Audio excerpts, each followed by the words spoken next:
Bienvenidos a un episodio más de Aprendiendo de los que saben. Quédense para que disfruten del mejor contenido, leyendas, mitos y tradiciones que vienen a contarnos nuestros ancestros. Pueden dejar sus comentarios. Bueno, sabíamos que no había transporte ni nada. Para ustedes entonces, ¿qué era un carro? Para nosotros carro era llamábamos carro de mula, llamaban carro de mula, le pegaban una zorra, le amarraban una zorra a una mula. Y ahí llevaba el señor el mercado, ahí llevaba todo en esa zorra que llevaba esa mula. Llamábamos el carro de mula, viene el carro de mula con el mercado. Y me imagino que eran días de camino. Dígame, salía de Arauca ese carro de mula con ese mercado por el Matal, se iba por Es abajo, impresionante porque esos carros de mula solo lo ve uno en esas novelas antiguas. Sí. Como le digo que era de una era muchísimo de los antepasados y mire que usted lo alcanzó a vivir. ¿Cuántos años tenía usted en aquella vez? Tenía yo 11 años cuando ese carro de mula salía por allá. Figúrese usted. Imagínese. 11 años tenía yo.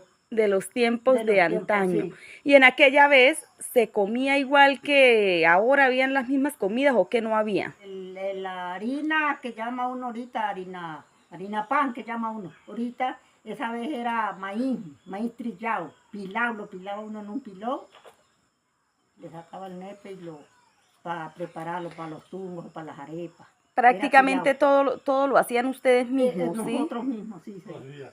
Uno la harina, uno no miraba harina ahora como ahora, harina pan, sino el maíz lo trillaba uno, lo pilaba para sacarle el nepe, para preparar el pan.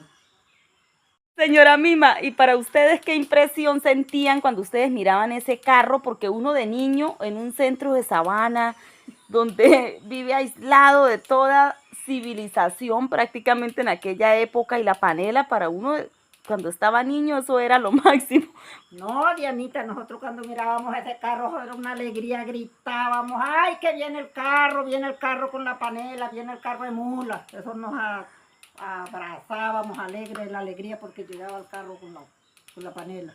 Y ustedes la manera, antes no habían motosierra, todo era a mano, todo lo que se hacía era a mano. Sí. A los burros, al jamugas. Hacían la jamuga de cuero de ganado y hacían una vaina que llamaban suadero de hoja de topocho. Y le ponían abajo el suadero ese y arriba le ponían lo que hacían, la jamuga que llamaban. ¿Cómo era la comunicación y la finca era lejos? Porque en aquella vez nada de tecnología. ¿Cómo se comunicaban? No, Amaro, esa vez eso le tocaba a uno si podía mandar a una carta, un papel por ahí. Uno se ponía de acuerdo con otra persona. Bueno, voy a aprender algo de que echara humo. Y las cartas. Y yo el otro allá en la otra casa. Para saber, esa era la seña para cualquiera. ¿Usted cómo aprendió a escribir y a leer? ¿Escuelas habían? ¿O cómo era esa manera de aprendizaje para que una persona pudiera aprenderlo? No, Amarito, yo no estudié. ¿Pero habían escuelas para aquella época o tampoco? Tampoco, eso por allá, eso no. Por eso las personas en el tiempo de antes casi no... No sabemos leer ni escribir. Claro, porque si no había quien los enseñara. Sí. Brito también dice que él en tiempos anteriores era el que se iba vendiendo, ayudando a vender también. Claro, nosotros nos vimos por todo el Casanare vendiendo. ¿Qué vendían? Mercancía de todo. ¿Pero andaban también en los carros de mula o en qué carro andaban? Burro y güey. Ah, en esas veces, ¿cómo se forman los güeyes? Porque hablamos de güeyes, ellos son mautes. ¿Cómo se forman para que sean güeyes? ¿Cómo se doman? Los diamantas como mansaban un caballo. Y los ensillan y todo. Y con jamuga. ¿Y son más resistentes que hasta la misma bestia? Claro, porque un buey anda por barrial y en Atoyo, no de Atoyo. A los güeyes, por eso se llaman güeyes. Claro. Y usted andaba y hacía todos esos recorridos. Todos los Casanare lo conocí yo por la chipola, por toda esa vaina.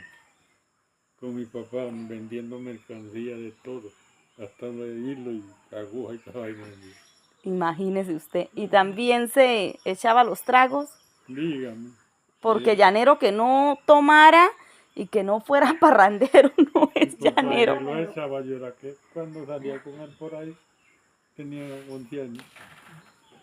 11 años cuando usted Yo salía. no sabía ¿Y lo- qué pila, usted qué travesura se acuerda de aquella época que o sea, usted era de los que se hacía dar esas pelas por travieso?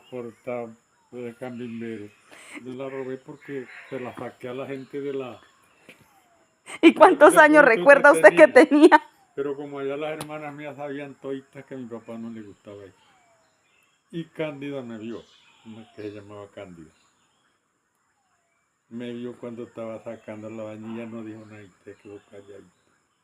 Cuando mi papá llegó que estaba por allá, por Conuco, ya la gente habían ido. Y yo sabes las gracias de Brito, él le sacó una panela a la gente porque yo lo vi cuando la sacó del bulto. Ay, Dios mío. Y usted andaba Cayetano. Me agarra y hombre, me busca la panela que se le robó a la gente. ¿Cuál panela? Ahora no sabe cuál es, no sabe dónde la dejó. Y me agarra de allí y me da una pela, no joda, que me oriné. Y santo remedio, más nunca. Más nunca, y me dijo que lo que no era de uno no debía uno de agarrarla. Pero ni en Ni en chanza. fuego, ni la toque. Entonces ya todos teníamos esa vaina, que un Dios pone una vaina ya no la trompezábamos nosotros. Era tan diferente los tiempos de antes. ¿Usted fue de esos llaneros que llegó a trabajar en diferentes hatos? Sí, trabajé en varios. Porque los llaneros se forman, siempre lo he dicho, es trabajando en trabajando, hatos y no en un sí. solo hato, en Yo diferentes trabajé en hatos. varios hatos por ahí, entonces esa vaina. Sí. Dura 7 meses, en otras 6, otras 3 y así. Usted era de esos hombres bravos por la batata, no lo tumbaba un caballo tan fácilmente No, muy trabajoso. que lo tumbara. Que se me cayera por ahí, mira qué calle. Esta marca que tengo aquí, la finqué de una vaina que me barajustó un caballo. Y le llegó una topia. Y trastabillí fue rodando y yo caí allá. ¿Pero el caballo era manso o era potrón? Herrero, paseándolo andaba. Y rodé por el piso. Y casi quedó la nariz, boté el cuero que me quedó guindando por abajo. No me ha quitado la cicatriz todavía, yo estaba muchacho. De sus hijos, ¿cuál es el más que se parece a usted en lo llanero? Bueno, carajo, los llaneros todos, Pero siempre sale uno más avispado que otro. más avispados. ¿Cuál? ¿Román Cisnero? Carajo, casi todos igual, el más. Era de los que duraba cuántos días tomando. Si duraba 7 días una fiesta ya estaba yo. Era el primero. El primero que llegaba y el último que se iba. El llanero por naturaleza es parrandero, pues eso es lo único que puede hacer uno en el campo, porque uno alejado Por eso, del pueblo, de otras costumbres, pues lo bonito es salir a compartir con los vecinos, con los amigos. Eso era lo que había. Y siempre me imagino que portaba un buen sombrero y un buen caballo, ¿no? No, eso sí, siempre nunca me faltaba. Le podía faltar lo que fuera, pero menos eso. Mi caballo y mi ropa. Costumbres, a pesar de que los tiempos han cambiado, sabemos que el llano continúa vigente, pero más modernizado. Desde la finca Los Iguanitos, una de las fincas con más renombres y más antiguas de la región.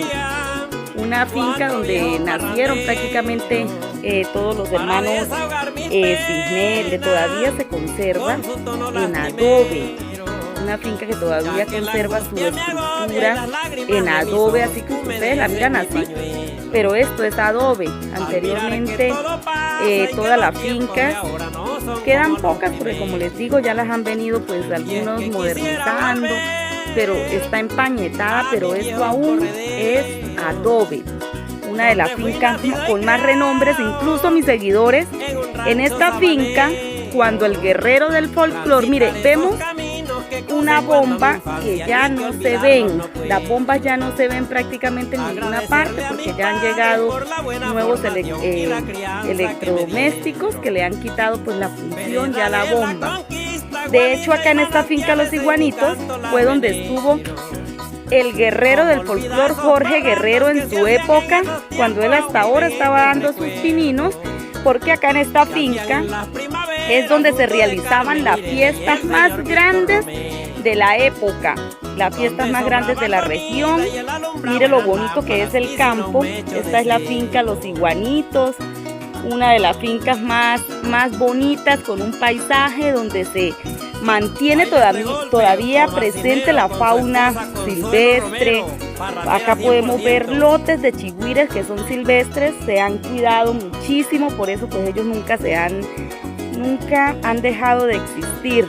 Picures también se miran muchísimo acá en la finca Los Iguanitos. Mire, el fogón, porque la señora Mima, ella, su fogón nunca lo ha cambiado, a pesar de que sí, como en toda finca hay su estufa, porque a veces pues, usted sabe que se necesita, pero es de esa finca donde la vemos. Mire, una finca con una estructura de finca, de campo, una estructura de familia. Mire, por ejemplo, la cocina todavía se mantiene en adobe la cocina. Los Iguanitos quedan aproximadamente a 3 horas de Arao, por ejemplo, esta mata de orégano. A quien le encanta cocinar con orégano. Las plataneras, la belleza natural de la finca Los Iguanitos, donde el señor Brito Emilio Cisneros, que todavía se cuenta con la bendición de Dios, de que ellos ya todavía continúan acá en el campo, de esos palos de mango, la belleza que son, dan todavía muchísimo fruto para los animales en su tiempo. Caballeriza que no puede faltar en una finca, una caballeriza criolla. Por acá está la silla, los aperos, como en toda finca. Y miren, bueno, por acá vemos también aquellos caballos que están allá. Bueno, en uno ando yo, otro caballo que nos monta en esta tarde, Román Cisneros, y aquel caballo moro, José Ricardo.